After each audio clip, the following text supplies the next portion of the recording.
Ya. Sip. Assalamualaikum warahmatullahi wabarakatuh. Salam. Selamat pagi ya teman-teman. Pagi.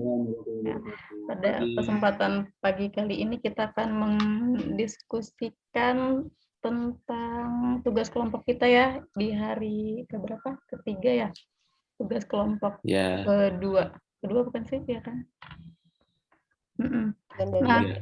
kemarin kan kita udah sempat diskusi juga tuh tentang permasalahan yang mau kita angkat kan, satu permasalahan dari berita-berita yang ada tuh 2 tahun terakhir, ya kan. Nah, kita udah milih tentang korupsi lahan SPA, Stasiun Peralihan Antara di Serang, Banten, ya. Nah, udah pada dikulik-kulik juga kan ya untuk analisa permasalahannya. Ada yang mau menjelaskan kembali apa gimana untuk analisa permasalahannya? Ya. Gimana? Kan kalau untuk permasalahannya itu 4 orang tersangka kan ya, 1 mantan kepala dinas lingkungan hidupnya, yang kedua itu dari kabid sampahnya, yang ketiga itu camatnya di Kabupaten Serang, dan yang keempat itu dari kepala desanya di Negara Padang itu. Nah, mereka itu ngelakuin 2 kesalahan, yaitu ngerubah SK bupatinya karena di satu lokasi yang awalnya itu warganya sempat menolak, jadi pindah ke lokasi yang lainnya itu, dan mereka itu merubah SK itu.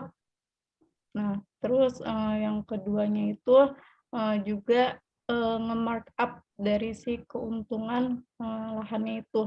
Sebenarnya dari Kabupaten Serangnya itu nyerahin 1,3 miliar, tapi yang hanya dibayarkan sama pemilik lahannya itu cuma 300 jutaan. Jadi mereka istilahnya korupsi ya, dana 1 miliar lebih lah gitu.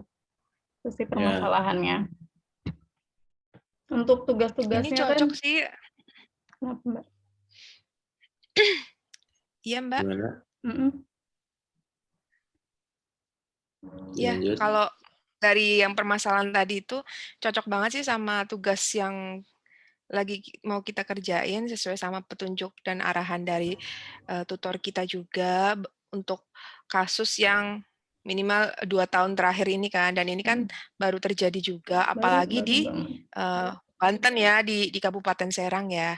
Nah, ini cocok banget buat kita sorotin tentang permasalahan yang melanggar nilai-nilai dasar ASN, yaitu korupsi ya, yang melanggar nilai orientasi pelayanannya juga, nilai akuntabel sama nilai kompetennya.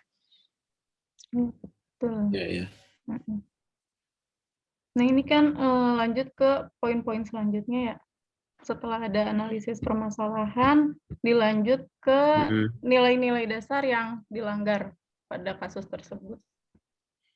Iya, setuju sih sama Mbak Denis tadi kan, nilai yang dilanggar itu berorientasi pelayanan, karena dia tidak bisa menjadi pelayan masyarakat yang diandalkan.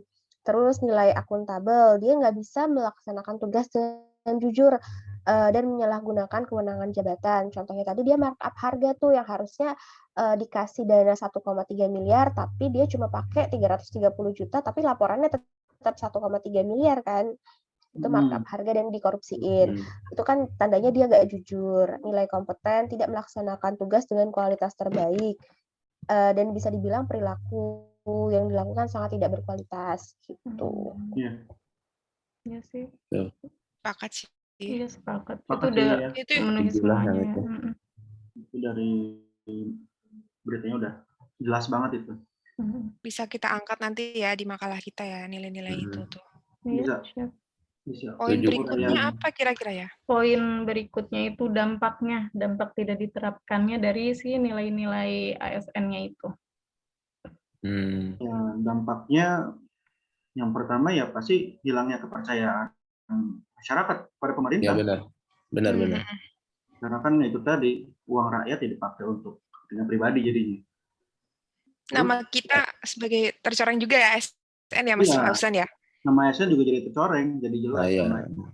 karena dari oknum-oknum tersebut. Terus juga negara juga pasti Ya, dirugikan benar, karena kan rugi. penggelapan uang yang terjadi kan, korupsi itu kan uang negara juga. Ya. Ya, bukan Lanjut duit ya berarti sedikit ya. itu. Lanjut. Itu udah jelas ya semuanya ya. Hmm. Terus lanjut ke poin berikutnya itu Udah lah. gagasan pemecahan masalahnya. Helmi mungkin? Gimana? Kalau gagasan pemecahan masalah ya mungkin dari hukumnya dulu ya. Kita harusnya kan ini sering terjadi dan sangat merugikan masyarakat gitu.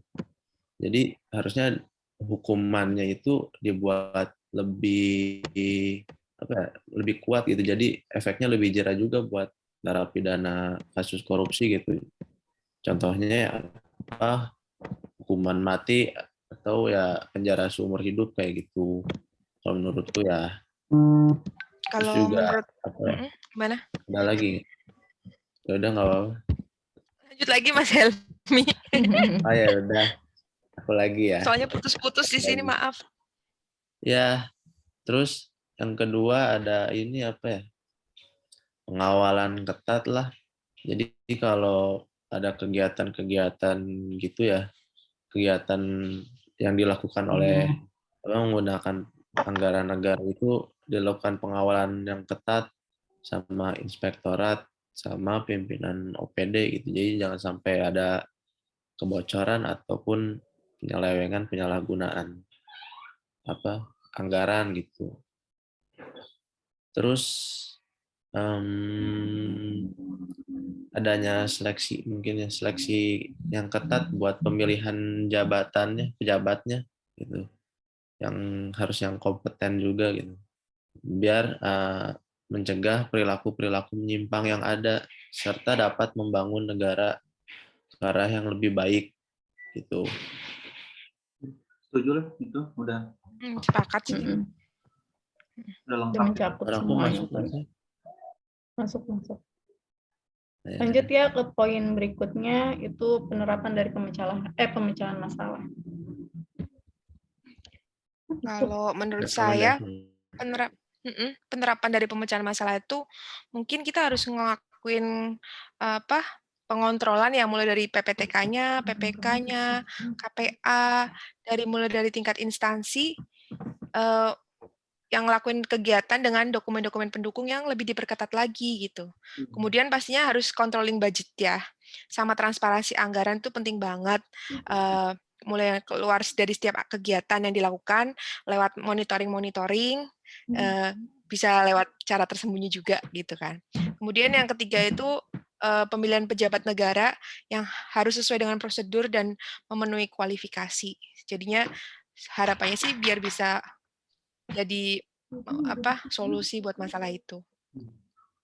Iya. Biar nggak terjadi lagi ke depannya sih, gimana teman-teman? Iya sih, benar. Setuju sih. Sepakat sih. Sepakat itu biar lebih baik lah ke depan. Udah mencakup juga dari yang tadi Helmi paparin ya.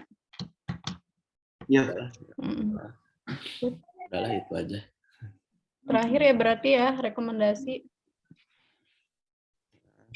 Berarti mungkin ada rekomendasi. Kalau menurut Dewi sih ya, untuk rekomendasinya gitu, menjadi ASN yang baik ya, biar enggak ngelakuin kesalahan-kesalahan kayak korupsi kayak gitu ya kan. Itu kita kan di sini ada nilai-nilai dasar ASN tuh yang berakhlak gitu ya kan. Nah, itu kita memegang teguh aja gitu. Terus menerapkan nilai-nilai dasar ASN itu gitu. Terus yang kedua pastinya kita juga harus memegang teguh nilai-nilai Pancasila dan Undang-Undang Dasar 1945 ya. Itu, dan juga sebagai ASN kita juga harus saling mengingatkan satu sama lain gitu agar tidak melakukan kesalahan lah gitu ya kan, dan terus mematuhi peraturan-peraturan yang ada. Itu sih rekomendasinya. Paling ada yang mau menambahkan? Pakat sih. Pakat deh. Itu mencakup semua. Iya. Berarti udah ya fix ya berarti untuk diskusi kelompok tugas pertamanya ya. Dilanjut dengan yang tugas itu ya tagar ya, membuat hashtag. Tagar, ya betul. Nah, paling Apa? Kira-kira apa? mau nilai apa dari ke-7 nilai itu? Mau ngusung nilai apa? Adaptif kali ya? Gimana teman-teman? Kan kita Ya, harus sebagai adaptif PNS tuh ya. harus benar-benar bisa nyesuaiin diri ya. Apalagi di tempat yang baru, harus berinovasi kali ya, proaktif gitu. Boleh Gimana tuh. menurut teman-teman? Boleh Boleh, aja Mbak, sih. Iya, siap. adaptif. Boleh ya. Kayaknya. Paling tagarnya kayak apa ya? Inovasi membangun Hashtagnya apa negeri atau hashtag nih? gimana gitu tuh. Ya, Cakep tuh. ada Berinovasi membangun negeri ya. Iya. Oh, siap. Tagar gitu ya, inovasi membangun negeri. Oke, Keren banget. sip. Boleh Poin-poinnya lah. apa nih yang mau kita angkat? Mungkin yang pertama Boleh, bagaimana Kak. proaktif kali ya. Aktif ya. Oke. Terus Next-nya? Berinovasi dan mengembangkan kreativitas ya. iya itu masuk tuh. Ya, boleh. Mau satu lagi? Ini aja. Cepat menyesuaikan diri menghadapi perubahan. Oke, udah nyangkut tuh. Udah tuh. Nanti kita buat template-nya ya. Iya. Kalau gitu. Sama videonya, Mbak? Videonya mungkin kalau saran saya ya kita buat statement gitu ya kan, pernyataan atau ngejelasin sedikit lah tentang adaptifnya itu. Refleksi ya. Itu aja sih. Ya dari masing-masingnya. Kita lanjut nanti di WA kali ya. Nanti dibuatnya draftnya. Kalau timbalan di WA kata-katanya itu biar bisa kompak ya. Oke. Sip. Udah selesai ya diskusi kelompoknya. Untuk itu nanti lanjut di WA lagi ya kan tentang pembuatan tagar dan videonya itu ya. Jangan lupa diupload di medsos sama YouTube. Ya tuh betul. Oke. Nanti linknya ke Mbak Dewi ya. Iya, linknya di kolektif kelompok ya. Bu Ketua. Kirim link. Siap Ibu Ketua. Siap. Ya udah ya, makasih ya semuanya. Kita kerjain tugas. Oke. Sama-sama Mbak. Sama.